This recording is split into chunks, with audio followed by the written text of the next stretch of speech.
back to Simply Moms podcast. As always, my name is Leah. I'm here to bring different topics about motherhood, parenting, empowering families, and everything in between. We're going to discuss about that. And today we are going to talk about body positivity and mental health, and I have the right person for that. So I guess you're wondering, who is this person that I'm bringing for body positivity and mental health? She's been on our podcast before, and she's other than Nina. Yay! Thank you. I'm here with a different persona though today. Yes. Suppose I introduce myself. So I'm Nina Makrinoff, and in this persona I am the fat psychologist. So I'm starting my own podcast. You should catch me around. I'm a psychologist by background. I'm from Chile originally. Did a master's in occupational health, so really important for well-being, what we're talking about today. And I suppose my point is that I'm fat, as you can see, and body image is such an important thing that we talk about. And in the West, being fat's not considered a very good thing. Yeah. So that's something we thought we would talk about. Yeah. So how does body image affect someone's mental health? There's a lot of ways in which it does. So I'm going to go to the kind of very basics in terms of confidence. Yes. And when I think about confidence, I think about two concepts that you probably come across. One is self-esteem, and the other one is self-efficacy. You know what I mean by that difference? No, break it down. Okay, so self-esteem is this belief that we are valued for who we are, exactly as we are, and that it's like the strong belief in the world that I'm okay. Yeah. Does that make sense? Now, self-efficacy is the belief that I can function well, I can do things well, and it's more specific to context. So I can have really high esteem about being on camera in front of people, but I can have efficacy about being on camera in front of people, but I can have a low self-efficacy about my ability to climb the Everest. All right. Yeah. Because I would be hopeless. Yeah? I get it. The issue with body image is that it can affect both, because there are societal beliefs on what the expectations that the world puts on us on how we should look like. And those vary. And I think we've had these conversations off camera, but it's worth having them here. Yeah. In the West, for a very long time, there's been this ideal of for women in particular, this thin, white, blonde woman. Yeah. And that's that's beauty, and everything else is not. Yes. And for men, again, white, blonde, muscular, tall, and if you're not that, it's a bad thing. Yeah. So when we compare ourselves to that ideal, most of us are not it. I mean, not even the ideals are, because they're mostly edited by technology anyway. Yeah. And that then affects how we see ourselves. It can affect our self-esteem, and it can affect our self-efficacy, because there's also beliefs in terms of how our bodies are, in terms of what our bodies can achieve. Does that make sense? Yeah. Interesting. So how did you come up with this fat psychology thing? I mean, how did we get to this to point? me, it was like, what? Bother. I'm fat and that's fine. Yeah. I'm still in the process of believing that fully, but it's fine. Yes. And it's very much about this very Western thin is good. So in the West, very much, the message has always been, to be healthy, you need to be thin. To be loved, you need to be thin. I know, right? To be successful at work, you need to be thin. Do you?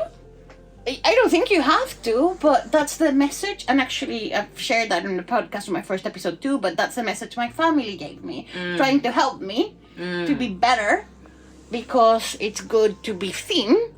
The message they gave me was, unless you're thin, unless I mean, unless you're thin, no one would ever love you. You would never get a job. And it was really hard for me for many years. So I think as an act of rebellion, I went for the fat psychologist as me. Yeah. Because I think there's a lot of people that need to know that we can be whoever we are, and that is valuable. Yeah. And we need to dispel the images of, particularly in the West. Weight is what I'm thinking of, but obviously of everything else. So these ideas of beauty as a one specific thing, and also the idea that we have to be beautiful. We don't know beautiful to anyone. We don't have to be. We could be ugly and be fine. And we could still be loved, and we could still find a great job. You know? You're just making me laugh. But it's true. But yeah, that is real. In the West, clearly they say that, you know, being small and tiny is the in thing and stuff. But in Africa, I shall let you know, or as we've discussed, being fat or big is actually celebrated. Because they think, like, for example, most women, when they get married, then they put on weight. And they're like, ooh, your husband is looking after you so well. So they give credit to the husband for looking after you because you put on weight. I know, I discovered that a few years ago. I mean, for many reasons, I was in this anti-racist pedagogy, but to be honest, the one thing that brought it to home was, there's this really funny movie, I don't know if you watch it, called Fat Girls. Really. With a Z at the end. So find it. It was on Netflix back then. It might be still. And it's an African-American comedian who's the main character, and she is a bit big, or she's big. And she works in a department store, and she wants to be a designer, but like, how can she be a designer because she's fat, you know? And then she meets this doctor from somewhere in Africa. I can't remember. I wish I did. And he's goes head over heels over her, and she just doesn't believe him because she has this very strong, you know, I'm not pretty, how can you think that I am, and I'm not healthy, and you're a doctor, like, it doesn't make sense. And then there was all of these, for African men it's a nice thing, and I did read around, and it's true, so it's good. It is true. Like, I used to be smaller than this when I got married. When I went back home, I had put on weight. So my mom was like, oh, thank God my prayers have been answered. I'm like, your prayers have been answered. You've been praying for me to get bigger than... I'm like, yeah, you looked so small and like you were stressed. You looked like you were stressed. And that's also really... Yeah, but that's also really unfair because, again, there are many people who are thin and are also struggling because culturally they shouldn't be. And like, our bodies are what they are. Yeah, try and be healthy. We're not saying don't care about and yourself. We're not saying everyone should be fat. So that's the thing. If you're thin, great, and enjoy it. And if you're fat, great, enjoy your body and do the things that your body allows you to do, which is a lot. So I don't know if you've seen, like, on social media, which again is not necessarily. So if we can't move, that's fine too. If we are not happy, so that's okay. So that's my view, is that we can be unhealthy. We all have value, whatever those things are. But in terms of these beliefs we have, they're not true. So I don't know if you've seen on social media, there's like all of these videos about, there's one that's amazing, this very fat woman who does ice skating. And she has these positions and stuff. There's another one who does yoga. And they still can do many things. But even if I can't, that doesn't make me a worse person. But I think it's that managing those beliefs as well of what we're able to do and what we're allowed to do, being who we are. So basically, you're giving people the permission to be whoever you are. Whether you're fat, thin, medium, just embrace yourself as that person. Because some people have genes, people's genes are different. If you come from a family with genes where you will never be thin, then what are you gonna live your whole life miserable because you can't be small. So if you come from a family where you will never be fat, are you gonna live your life thinking, oh, I wish I was big, or I wish I could put on some few extra kilos? Because it is a real thing.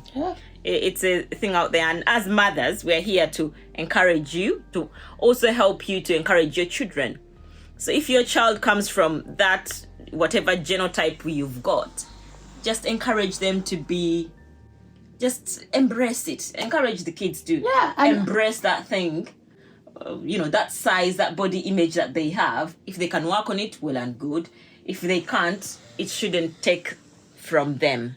Exactly, because they're still brilliant. They're still human beings that have value. Yeah. Whatever their looks are. And again, this goes beyond. So again, there's a lot of people, and it concerns me. But my point now is weight, because it's what I'm wanting to champion. But what about people who have scars or who are disabled? Or again, we've seen discrimination for color. Yes. So many things. And I just think they're all wrong. We can be who we are, and that's okay. Yeah. And there would be someone or more than one person who might love us as we are, and we will find the job as we are. And all of those things are possible for all of us. Obviously, we need to put our thing, but they're possible. Wow. What are the psychological effects of weight discrimination? Discrimination in general has really negative effects. We human beings, we are social beings. Yeah. We want to belong. We have this very strong need to belong. And when we're discriminated against, it makes us feel that we can't. Hence, it affects our self-esteem.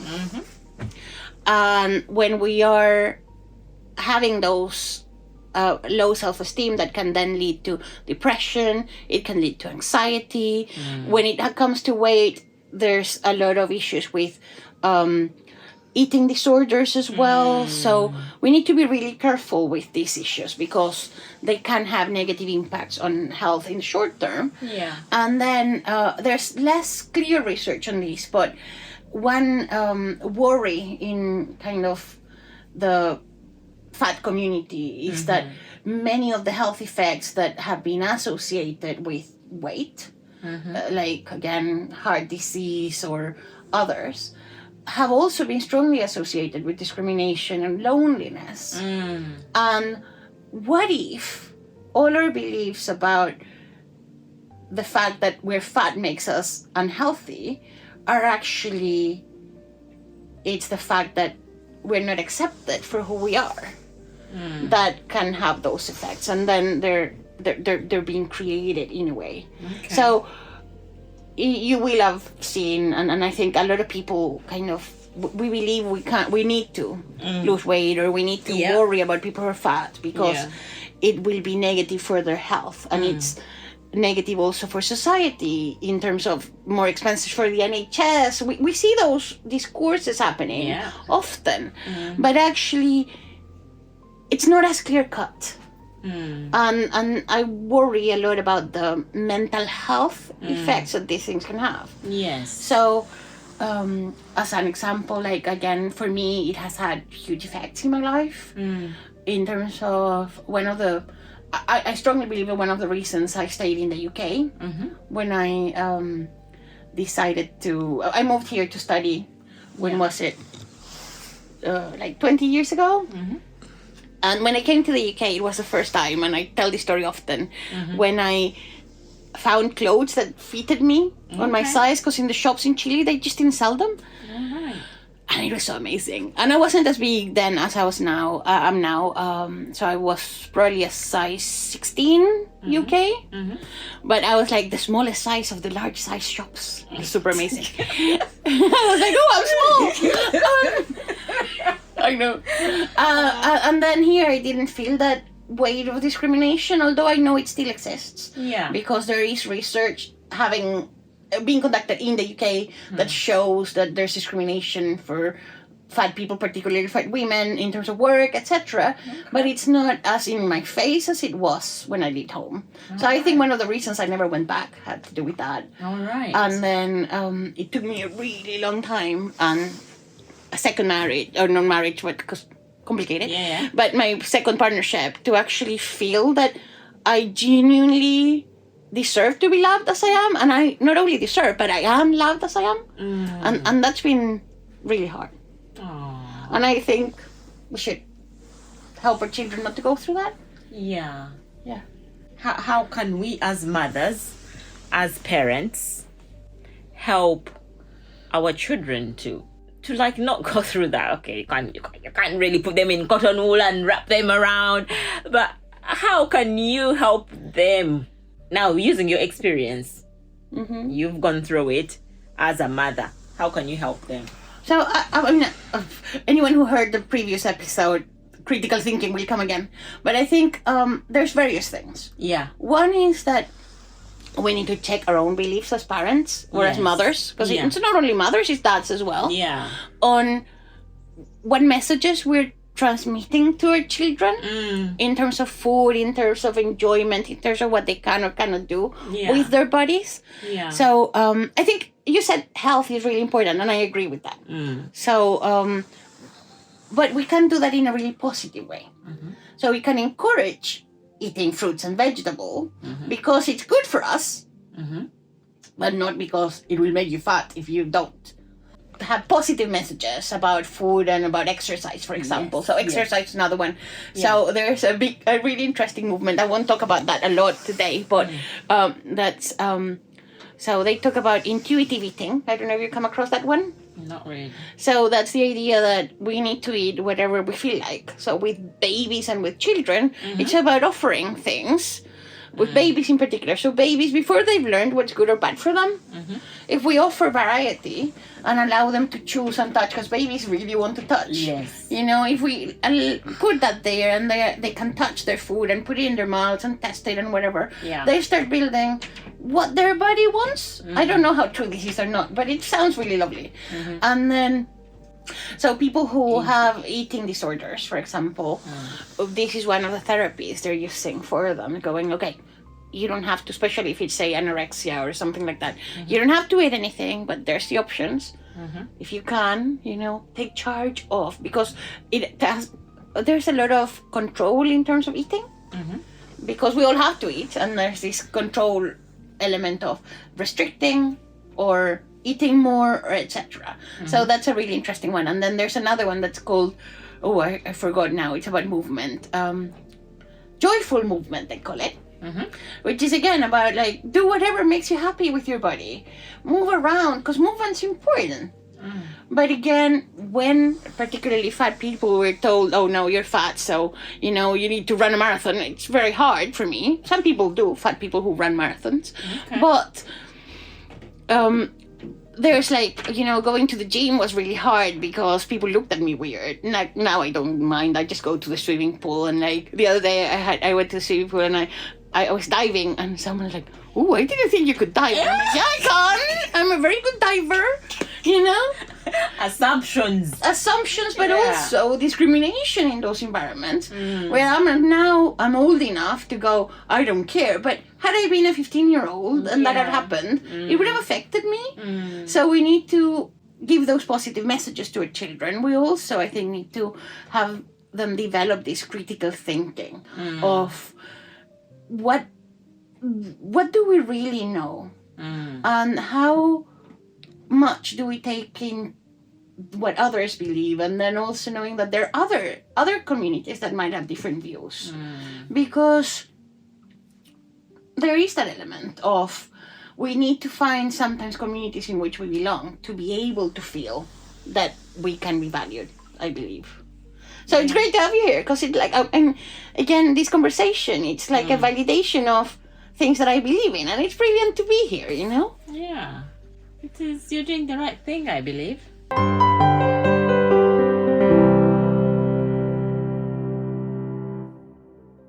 We are still on Simply Moms. Don't forget to subscribe and hit that notification bell. Ding, ding, ding. So, Nina, what does health look like? What does true health look like beyond weight? Okay, really good question. I first would say that there are some things we know that are healthy behaviors. So these are things that we can try with our children. I mean, dead easy ones. Yeah. The things we know about health are that there are certain things we need to do. I'm going to add one because it's not physical health, but I think it's really important. That's his sense of belonging. Yeah. So I think we need to ensure our children know that they belong in their family, in their groups, and they're loved. I think that's super, super important. It leads to what we were talking about before on mental health. Yeah.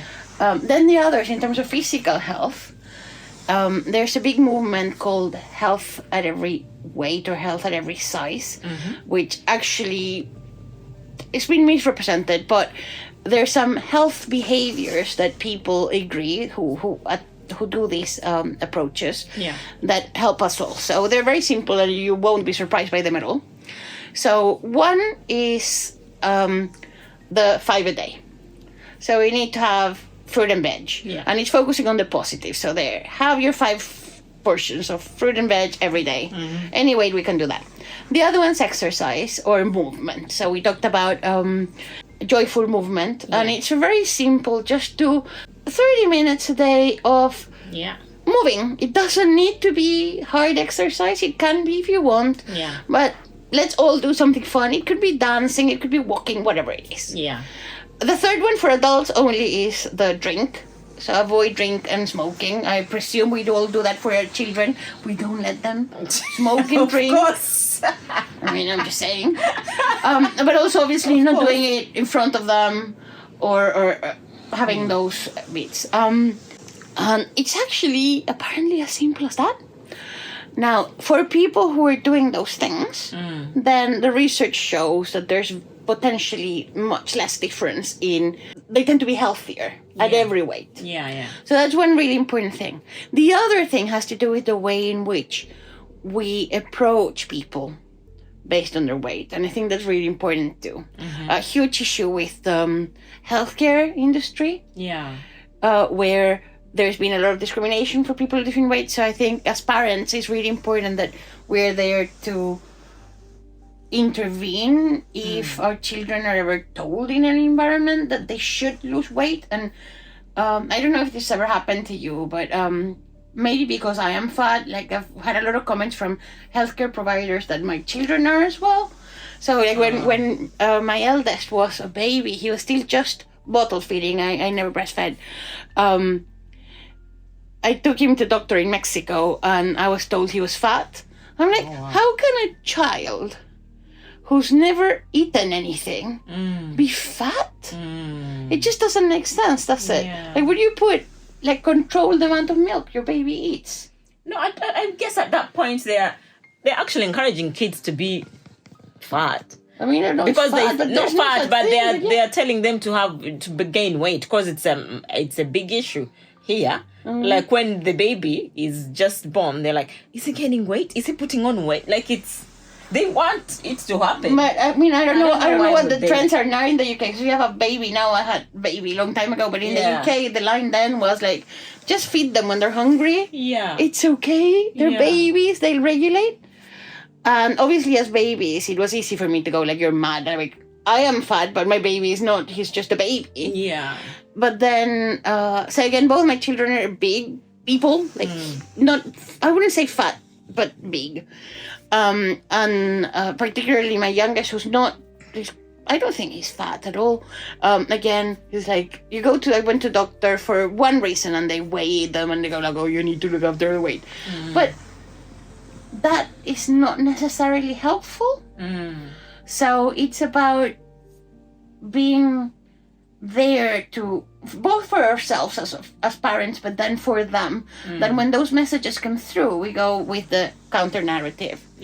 And with doctors, we go, okay, we're here for this reason, not for his weight. So can you just focus on our consultation reason?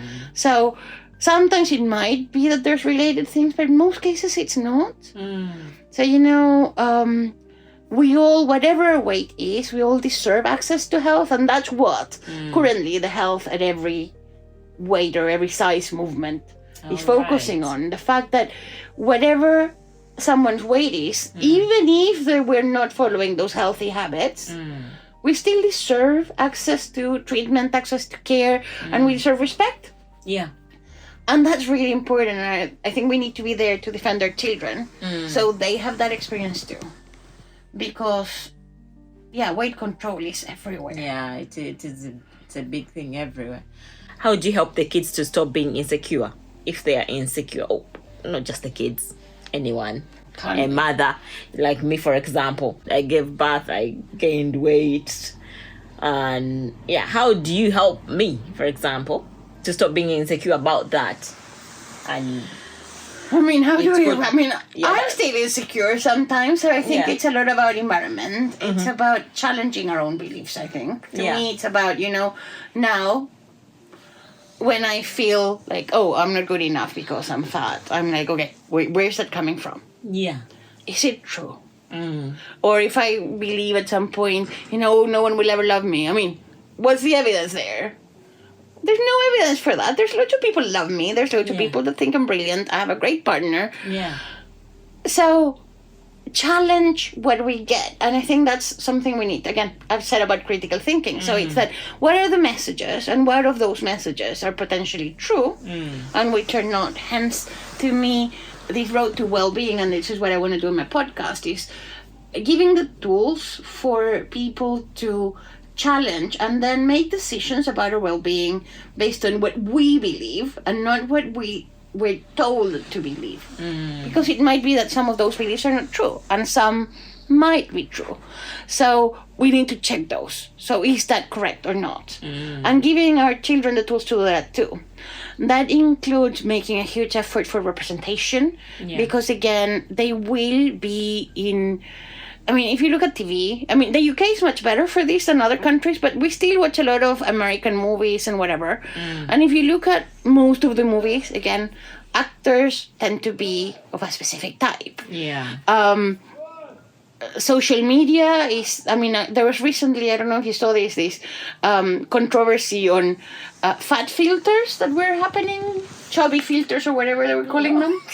No, yeah, so there was this thing, I don't know if it was on TikTok or whatever, where you could put a filter to see how you would look if you were fat. I clearly didn't get it because I thought it was like, oh, these girls are going, I'm so pretty anyway. But it wasn't what was happening. What was happening is that girls were using this to kind of promote to themselves that they shouldn't get that fat. So they were using it to go like, I need to be doing a diet or whatever so I don't get like that.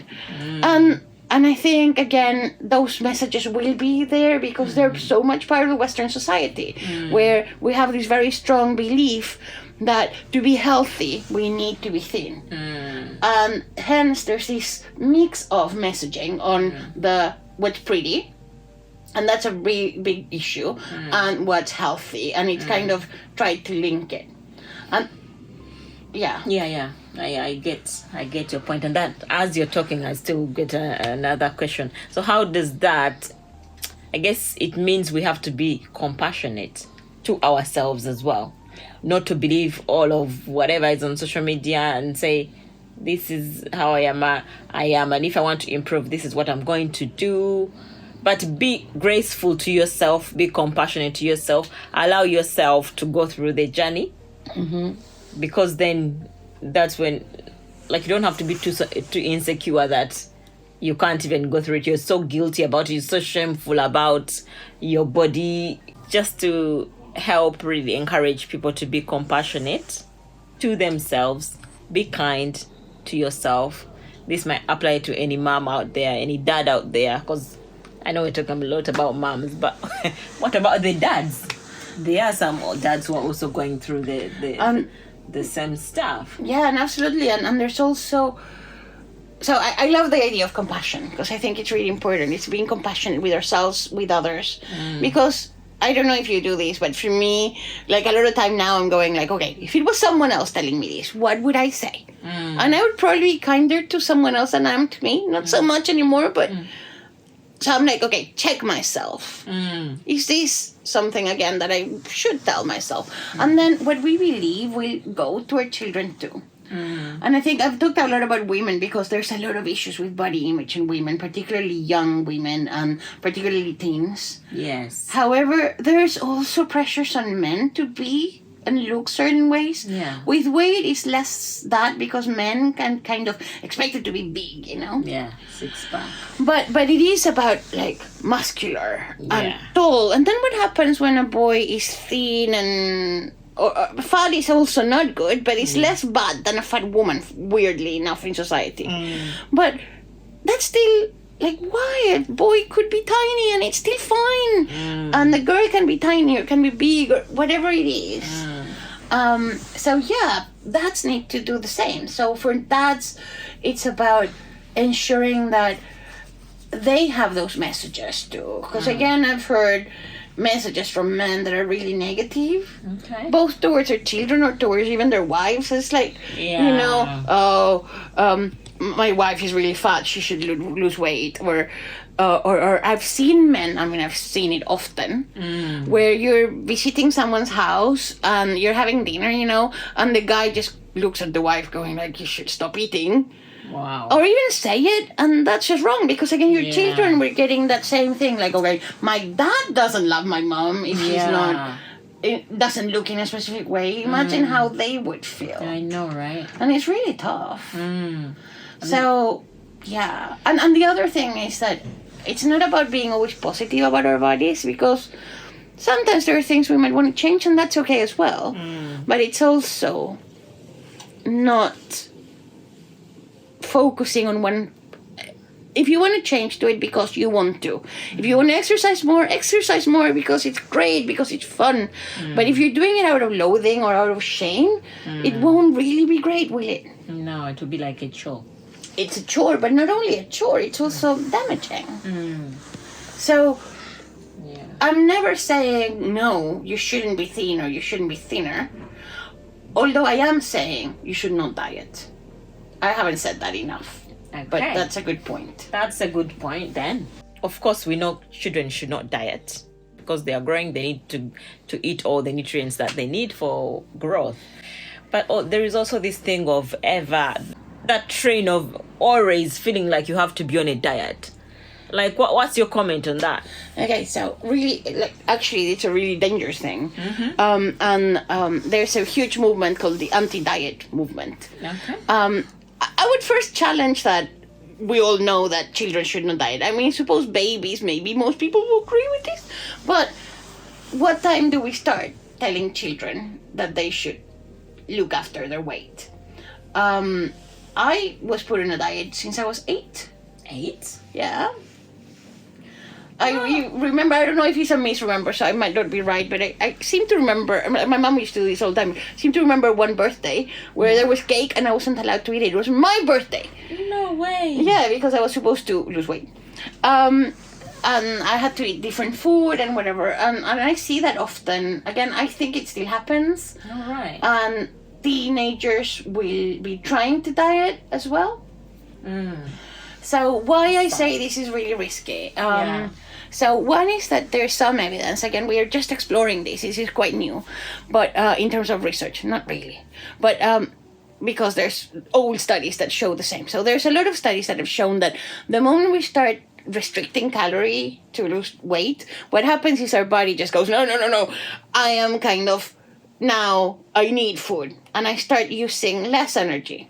So you've probably heard about yo-yo dieting. So what tends to happen is that we might lose the weight, but then for most people, what happens is that we put the weight on and we go over where we were before. Yeah. So what tends to happen, kind of historically, especially, so there's some people who are now posing that it's very possible that people that are very fat, it's not because they've never dieted, it's actually because they've dieted too much. So what tends to happen is that you're in a certain weight, a bit overweight, then you go on a very restricted diet. Yeah.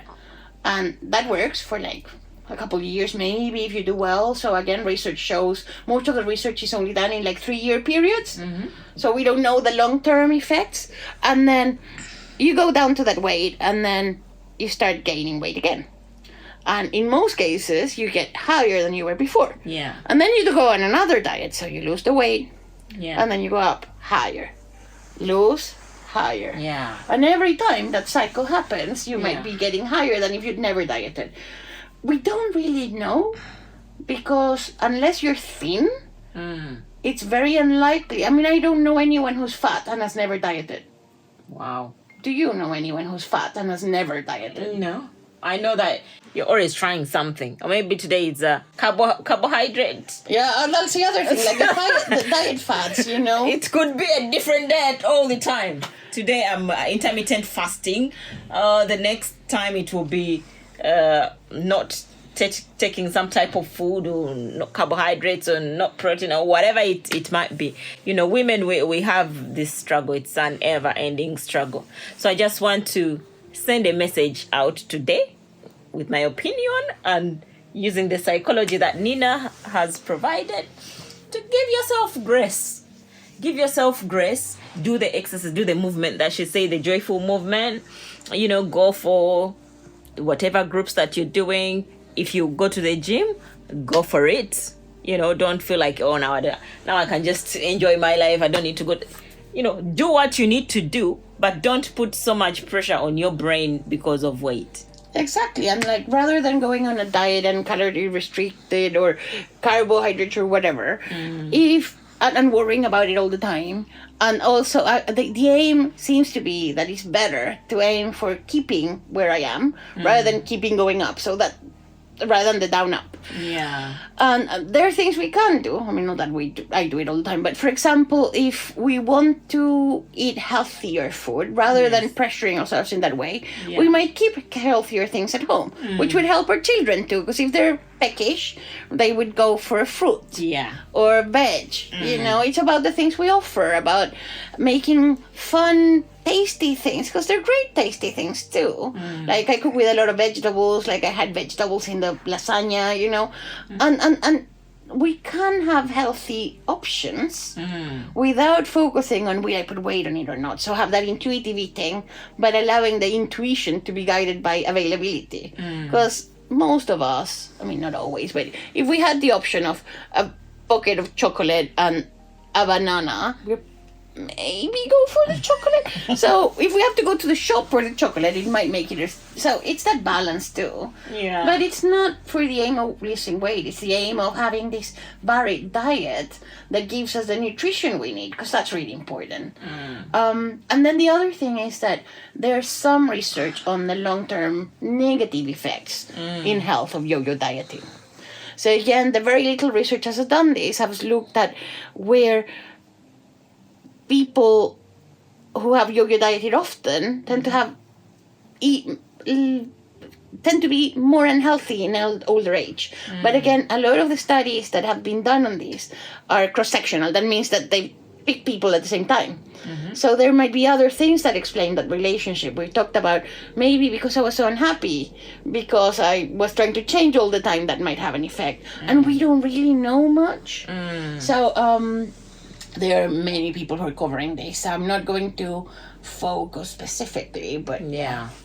Wow, thanks for that. The other thing that we did talk about, this effect on mental health. You know, dieting and the effect. It's how does that affect your mental health? So as we wrap up, I just generally don't know. Like, how does that affect your mental health? Because does it improve your mental health as you're dieting? Guys, if you know some of these things, if you know, just, you know, comment in the comment section. Is there a question that you think you'd have liked to ask that we have not asked? Put it in the comment section. We would love to engage with you.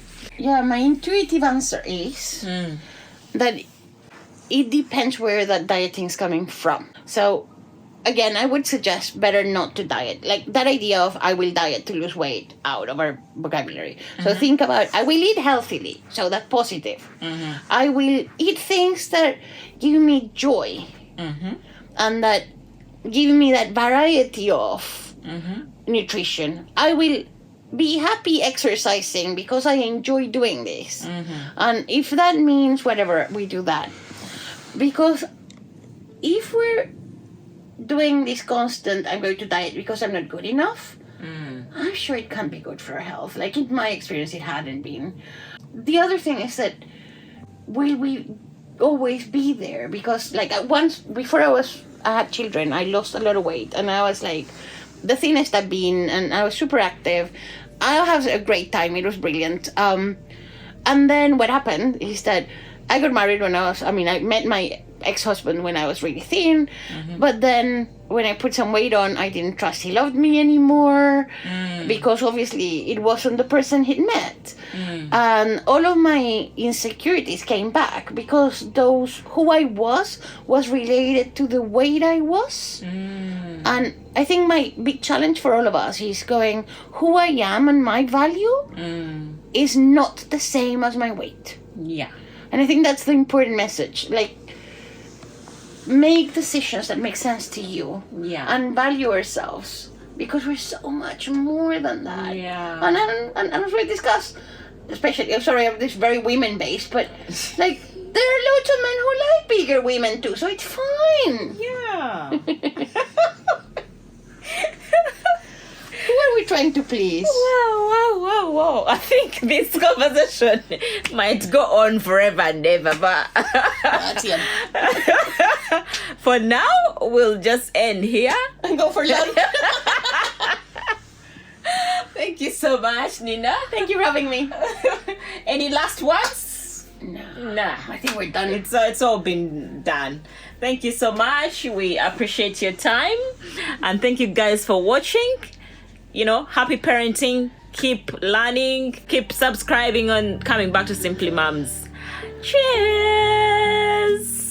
Bye. Say bye. I'm like, what? Thank you so much. We're both kind of a big deal. Yes.